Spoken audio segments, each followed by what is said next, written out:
Hardware, the official home improvement retailer of the Toronto Blue Jays, locally owned, genuinely Canadian. With Blake Murphy, I'm Brad Fay. Thanks very much for joining us. We will know the Jays' opponent by the end of the night, as long as it takes, Blake. And with the best pitcher, arguably, in the world on the hill for the Detroit Tigers, some people feel advantage Tigers. What do you say? Brad, if you could pick any pitcher in all of baseball to start an elimination game, you would pick Tarik Skubal first overall. However, the Seattle Mariners might be the only team that's okay with that fate. We'll find out what that means momentarily from Blake as we look at how the two starting pitchers stack up. Skubal, by the way, was in this position last season with a chance to pitch the Tigers into the ALCS by winning Game 5 of the Division Series, but he gave up a tie-breaking grand slam to Lane Thomas in the fifth inning of a 7-3 loss to the Guardians. Seattle turns to George Kirby, who got the ball for Game 1 and also made a memorable start in Game 3 of the 2022 ALDS, tossing 7 shutout innings against the Astros. I feel like we just did this, as I mentioned. So does Arden Zwellings. About a week ago, he was in the Bronx for a decisive game, and here he is in the Pacific Northwest. Same scenario, Arden. Over to you.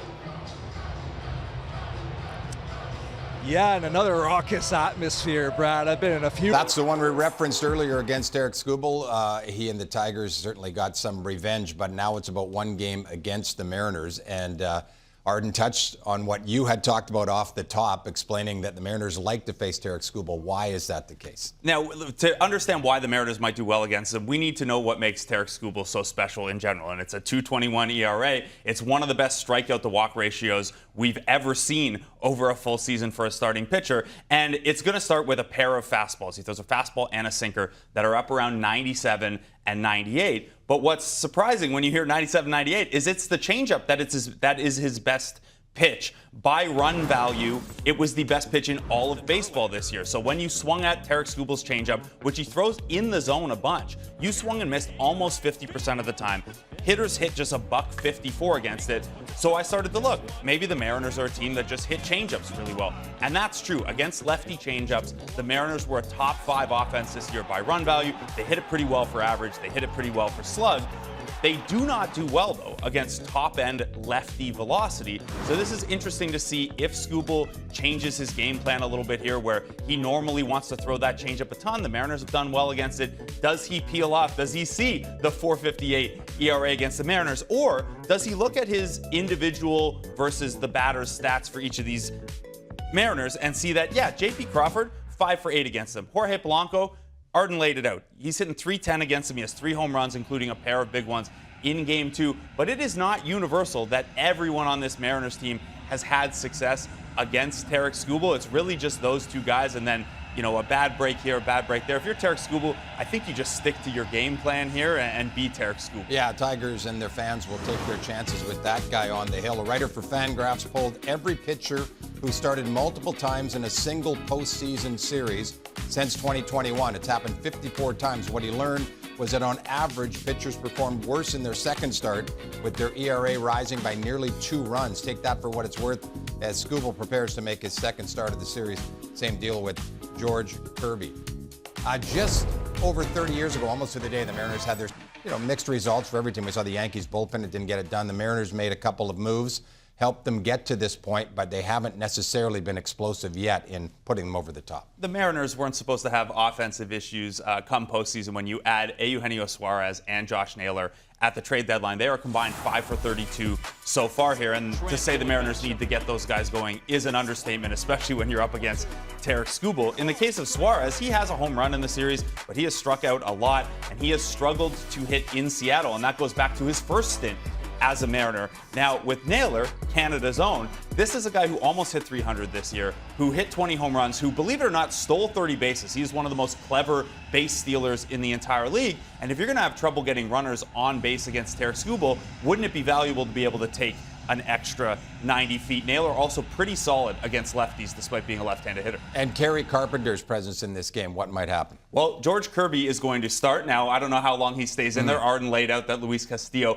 could be available there. But as long as Kerry Carpenter is in this game, Jordan Kirby is going to be very, very careful because Carpenter has faced him 11 times in his career. He has 5 hits, and every single one of them left the yard. So yes, Kirby's struck out Kerry Carpenter a couple of times, but 5 home runs in 11 plate appearances. The ball coming off of Carpenter's bat at an average of 104 miles an hour when he faces Kirby. So tread very, very carefully if you're George Kirby at the top of that lineup. And you mentioned they may go to the bullpen early, and often that is music to the ears of Jays fans. If you're sitting at home as a Toronto fan, bury the bullpen.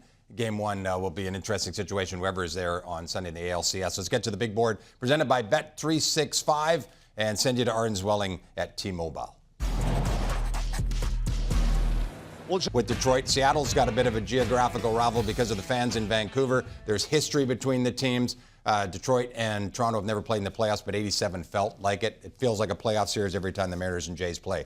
So break down both for us. If you don't have to choose one, but give us the details we need to know. Well, you laid it out there. Fans win either way. That's going to be great. I've made both of those trips when I lived in Vancouver, when I lived here. So that part is really fun. The rest of it kind of comes down to, do you want the guy who might win the AL Cy Young or the guy who might win the AL MVP in Cal Raleigh? Not quite that simple, but if you're looking at Detroit, their pitching side, they have Tarik Skubal.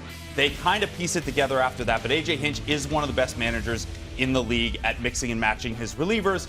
Now on the Seattle side, it's more about their pitching depth. They have 4 starters, maybe 5 if Brian Woo's back. They also have one of the best closers in baseball in Andres Munoz. And the Mariners hit for a little bit more power. The Tigers lean on their lineup depth. Neither of these teams is going to be able to match the Blue Jays in the field for defense. The Tigers, however, are a pretty good base running team, whereas the Mariners, Josh Naylor's base stealing aside, don't run the bases particularly well. This doesn't lean in either direction, but I will point out, compared to Yankee Stadium, Comerica Park, huge outfield to roam, and T-Mobile is the most pitcher-friendly park in baseball by the StatCast numbers, so a big change in environment. And that could dictate the lineup that the Jays put out, clearly with other things on deck like Bo Bichette's health and perhaps his return for the AL. In his 28 years on Earth, happy birthday, Rivas. Tie Game 5. Off to the 8th we go in Seattle. Incredible. Home Hardware is proud to be the official home improvement retailer of the Toronto Blue Jays, locally owned, genuinely Canadian.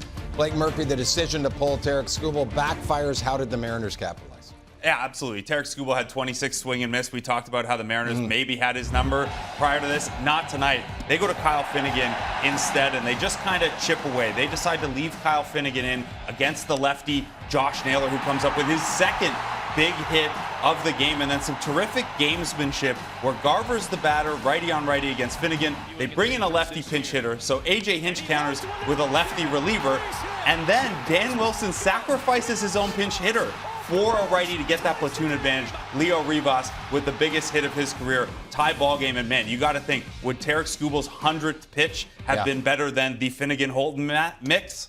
Yeah, you got to think about it. You know, Detroit is T-Mobile Park down the stretch. The winner gets the Jays. Game 1 Sunday on Sportsnet. Incredible.